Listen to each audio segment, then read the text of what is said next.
Auzubillahi minas syaitanirrajim. Bismillahirrahmanirrahim. Kaf, Ha, Ya, Ain, Shod.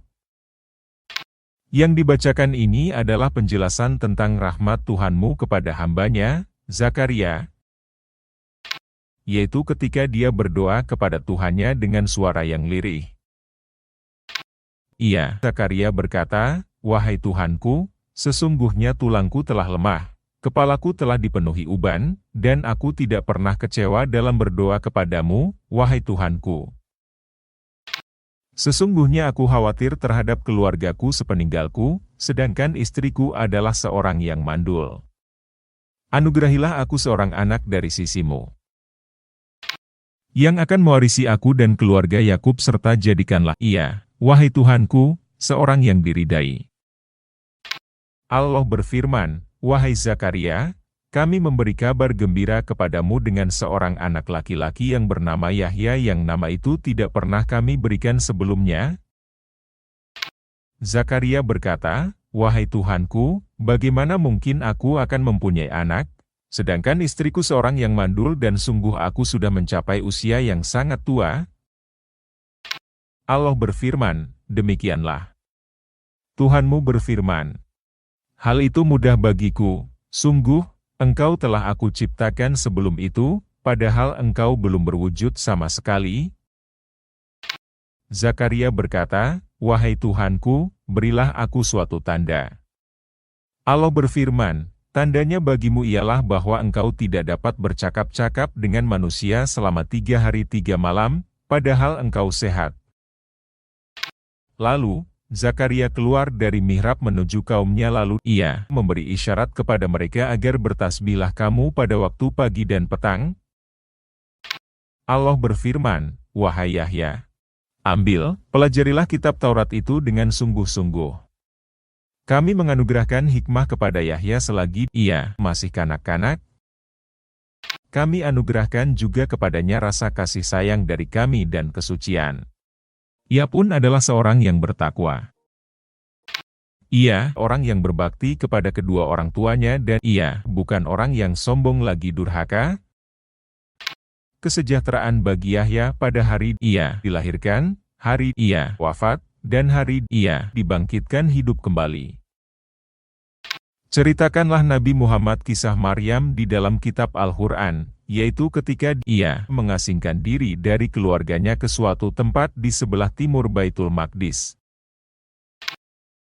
Maryam memasang tabir yang melindunginya dari mereka.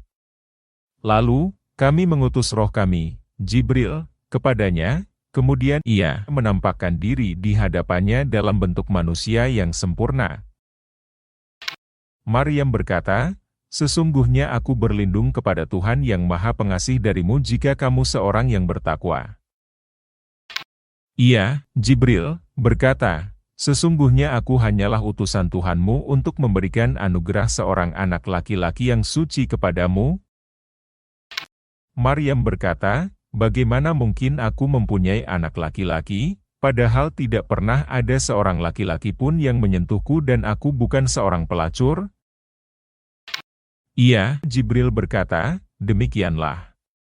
Tuhanmu berfirman, hal itu sangat mudah bagiku dan agar kami menjadikannya sebagai tanda bagi manusia dan rahmat dari kami. Hal itu adalah suatu urusan yang sudah diputuskan." Maka ia mengandungnya, lalu mengasingkan diri bersamanya ke tempat yang jauh. Rasa sakit akan melahirkan memaksanya bersandar pada pangkal pohon kurma. Ia berkata, "Oh, seandainya aku mati sebelum ini dan menjadi seorang yang tidak diperhatikan dan dilupakan." Jibril berseru kepadanya dari tempat yang rendah, "Janganlah engkau bersedih. Sungguh, Tuhanmu telah menjadikan anak sungai di bawahmu. Goyanglah pangkal pohon kurma itu ke arahmu, niscaya pohon itu akan menjatuhkan buah kurma yang masak kepadamu. Makan, minum, dan bersukacitalah engkau. Jika engkau melihat seseorang, katakanlah, sesungguhnya aku telah bernazar puasa bicara untuk Tuhan yang Maha Pengasih. Oleh karena itu, Aku tidak akan berbicara dengan siapapun pada hari ini. Maryam membawa bayi itu kepada kaumnya dengan menggendongnya. Mereka kaumnya berkata, "Wahai Maryam, sungguh, engkau benar-benar telah membawa sesuatu yang sangat mungkar. Wahai saudara perempuan Harun, ayahmu bukan seorang yang berperangai buruk dan ibumu bukan seorang perempuan pezina."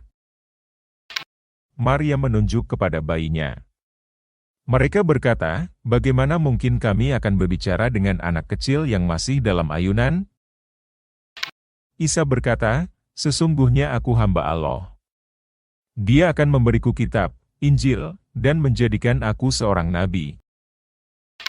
Dia menjadikan aku seorang yang diberkahi di mana saja aku berada dan memerintahkan kepadaku untuk melaksanakan salat, serta menunaikan zakat sepanjang hayatku, dan berbakti kepada ibuku serta dia tidak menjadikanku orang yang sombong lagi celaka. Kesejahteraan semoga dilimpahkan kepadaku pada hari kelahiranku, hari wafatku, dan hari aku dibangkitkan hidup kembali." Itulah hakikat Isa putra Maryam, perkataan benar yang mereka ragukan. Tidak patut bagi Allah mempunyai anak. Maha suci Dia. Apabila hendak menetapkan sesuatu, Dia hanya berkata kepadanya, "Jadilah." Maka jadilah sesuatu itu. Isa berkata, "Sesungguhnya Allah itu Tuhanku dan Tuhanmu. Sembahlah Dia. Ini adalah jalan yang lurus." Golongan-golongan di antara mereka berselisih. Celakalah orang-orang yang kufur pada waktu menyaksikan hari yang sangat agung. Alangkah tajam pendengaran dan penglihatan mereka pada hari mereka datang kepada kami. Akan tetapi, orang-orang zalim pada hari ini berada dalam kesesatan yang nyata. Berilah mereka peringatan tentang hari penyesalan ketika segala perkara telah diputus. Sedangkan mereka dalam kelalaian dan mereka tidak beriman. Sesungguhnya kamilah yang mewarisi bumi beserta semua yang ada di atasnya dan hanya kepada kamilah mereka dikembalikan. Ceritakanlah Nabi Muhammad, kisah Ibrahim di dalam kitab Al-Quran. Sesungguhnya ia adalah seorang yang sangat benar dan membenarkan lagi seorang nabi. Ketika Ibrahim berkata kepada bapaknya, "Wahai bapakku, mengapa engkau menyembah sesuatu yang tidak mendengar, tidak melihat, dan tidak pula bermanfaat kepadamu sedikit pun? Wahai bapakku, sesungguhnya telah datang kepadaku sebagian ilmu yang tidak datang kepadamu. Ikutilah aku, niscaya aku tunjukkan kepadamu jalan yang lurus. Wahai bapakku, janganlah menyembah setan. Sesungguhnya setan itu sangat durhaka kepada Tuhan yang Maha Pemurah. Wahai bapakku, sesungguhnya aku takut azab dari Tuhan yang Maha Pemurah menimpamu sehingga engkau menjadi teman setan." Bapaknya berkata, "Apakah kamu membenci Tuhan-Tuhanku, wahai Ibrahim? Jika tidak berhenti, engkau pasti akan kurajam. Tinggalkanlah aku untuk waktu yang lama." Ibrahim berkata, "Semoga keselamatan bagimu. Aku akan memohonkan ampunan bagimu kepada Tuhanku. Sesungguhnya Dia Maha Baik kepadaku. Aku akan menjauh darimu dan apa yang engkau sembah selain Allah. Aku akan berdoa kepada Tuhanku semoga aku tidak kecewa dengan doaku kepada Tuhanku." Maka ketika ia sudah menjauh dari mereka, dan dari apa yang mereka sembah selain Allah, kami anugerahkan kepadanya Ishak dan Yakub. Masing-masing kami angkat menjadi nabi. Kami anugerahkan kepada mereka sebagian dari rahmat kami dan kami jadikan mereka buah tutur yang baik lagi mulia. Ceritakanlah Nabi Muhammad, kisah Musa di dalam kitab Al-Quran. Sesungguhnya ia adalah orang yang terpilih, rasul, dan nabi. Kami telah memanggilnya dari sebelah kanan Gunung Tur, Sinai, dan kami dekatkan dia untuk bermunajat, berbicara tanpa perantara. Kami telah menganugerahkan kepadanya sebagian rahmat kami, yaitu menjadikan saudaranya, Harun, sebagai nabi. Ceritakanlah Nabi Muhammad kisah Ismail di dalam kitab Al-Quran. Sesungguhnya ia adalah orang yang benar janjinya, Rasul, dan Nabi. Ia selalu menyuruh keluarganya untuk menegakkan salat dan menunaikan zakat. Ia adalah orang yang diridai oleh Tuhannya. Ceritakanlah Nabi Muhammad kisah Idris di dalam kitab Al-Quran. Sesungguhnya ia adalah orang yang sangat benar dan membenarkan lagi seorang nabi. Kami telah mengangkatnya ke martabat yang tinggi. Mereka itulah orang-orang yang telah diberi nikmat oleh Allah, yakni para nabi keturunan Adam, orang yang kami bawa bersama Nuh, keturunan Ibrahim dan Israel, Yakub, serta orang yang telah kami beri petunjuk dan kami pilih. Apabila dibacakan kepada mereka ayat-ayat Allah yang Maha Pengasih, mereka tunduk, sujud, dan menangis. Kemudian, datanglah setelah mereka pengganti yang mengabaikan salat dan mengikuti hawa nafsu. Mereka kelak akan tersesat. Kecuali orang yang bertobat, beriman, dan beramal saleh, mereka akan masuk surga dan tidak dizalimi sedikit pun. Yaitu, surga Aden yang telah dijanjikan oleh Allah yang Maha Pengasih kepada hamba-hambanya, sekalipun gaib. Sesungguhnya janjinya pasti ditepati. Di dalamnya mereka tidak mendengar perkataan yang tidak berguna, kecuali salam. Di dalamnya mereka mendapatkan rezeki pada pagi dan petang. Itulah surga yang akan kami wariskan kepada hamba-hamba kami yang selalu bertakwa. Tidaklah kami Jibril turun, kecuali atas perintah Tuhanmu. Miliknya segala yang ada di hadapan kita, di belakang kita, dan di antara keduanya. Tuhanmu sekali-kali bukan pelupa. Dialah Tuhan langit, bumi, dan segala yang ada di antara keduanya. Maka sembahlah Dia dan berteguh hatilah dalam beribadah kepadanya. Apakah engkau mengetahui sesuatu yang sama dengannya? Orang kafir berkata, betulkah apabila telah mati kelak, aku sungguh-sungguh akan dibangkitkan hidup kembali? Apakah manusia tidak menyadari bahwa kami telah menciptakannya dahulu, padahal sebelumnya ia tidak berwujud sama sekali? Maka demi Tuhanmu, sungguh, kami pasti akan mengumpulkan mereka bersama setan, kemudian pasti kami akan mendatangkan mereka ke sekeliling jahanam dengan tersungkur. Kemudian, pasti akan kami tarik dari setiap golongan siapa di antara mereka yang paling durhaka kepada Yang Maha Pengasih.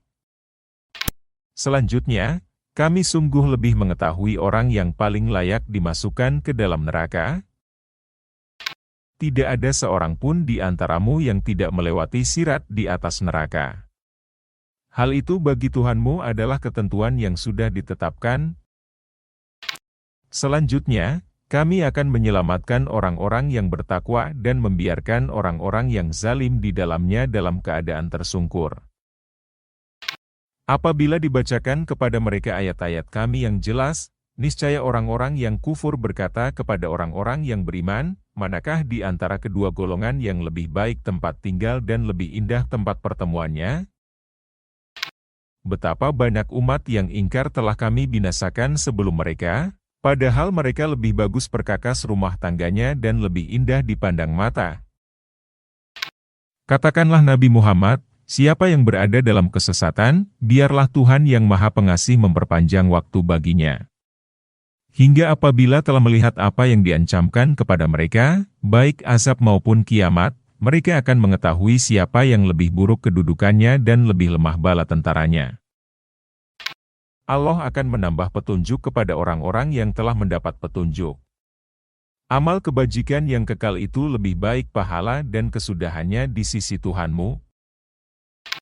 Lalu, apakah engkau melihat orang yang kufur terhadap ayat-ayat kami dan ia mengatakan, di akhirat, pasti aku akan diberi harta dan anak. Apakah ia melihat yang gaib ataukah telah membuat perjanjian di sisi Tuhan yang Maha Pengasih? Sama sekali tidak. Kami akan menulis apa yang ia katakan dan kami akan memperpanjang azab untuknya secara sempurna. kami akan mengambil kembali apa yang ia katakan itu dan ia datang kepada kami seorang diri. Mereka telah menjadikan selain Allah sebagai Tuhan-Tuhan agar menjadi pembela mereka? Sama sekali tidak. Mereka Tuhan-Tuhan itu akan mengingkari penyembahan orang-orang kafir itu padanya dan menjadi musuh bagi mereka. Tidakkah engkau memperhatikan bahwa kami telah mengutus setan-setan kepada orang-orang kafir untuk benar-benar menggoda mereka? Maka janganlah engkau Nabi Muhammad tergesa-gesa memintakan azab bagi mereka. Sesungguhnya kami hanyalah menghitung dengan teliti untuk mereka. Ingatlah suatu hari ketika kami mengumpulkan orang-orang yang bertakwa menghadap kepada Allah yang Maha Pengasih sebagai rombongan yang terhormat. Dan kami menggiring para pendurhaka ke jahanam dalam keadaan dahaga. Mereka tidak punya syafaat, pertolongan, kecuali orang yang telah mengadakan perjanjian di sisi Allah yang Maha Pengasih. Mereka berkata, Allah yang Maha Pengasih telah mengangkat anak. Sungguh, kamu benar-benar telah membawa sesuatu yang sangat mungkar. Karena ucapan itu, hampir saja langit pecah, bumi terbelah, dan gunung-gunung runtuh berkeping-keping. Hal itu terjadi karena mereka menganggap, Allah yang Maha Pengasih mempunyai anak. Tidak sepantasnya Allah yang Maha Pengasih mengangkat anak. Tidak ada seorang pun di langit dan di bumi, kecuali akan datang kepada Allah yang Maha Pengasih sebagai seorang hamba. Sungguh, Dia Allah benar-benar telah menentukan jumlah mereka dan menghitungnya dengan teliti. Semuanya akan datang kepada Allah pada hari kiamat sendiri-sendiri. Sesungguhnya bagi orang-orang yang beriman dan beramal saleh, Allah yang Maha Pengasih akan menanamkan rasa cinta dalam hati mereka. Sesungguhnya kami telah memudahkan Al-Quran itu dengan bahasamu Nabi Muhammad agar dengannya engkau memberi kabar gembira kepada orang-orang yang bertakwa dan memberi peringatan kepada kaum yang membangkang. Betapa banyak umat yang telah kami binasakan sebelum mereka. Apakah engkau Nabi Muhammad melihat salah seorang dari mereka atau mendengar bisikan mereka? Sadaqallahul Azim.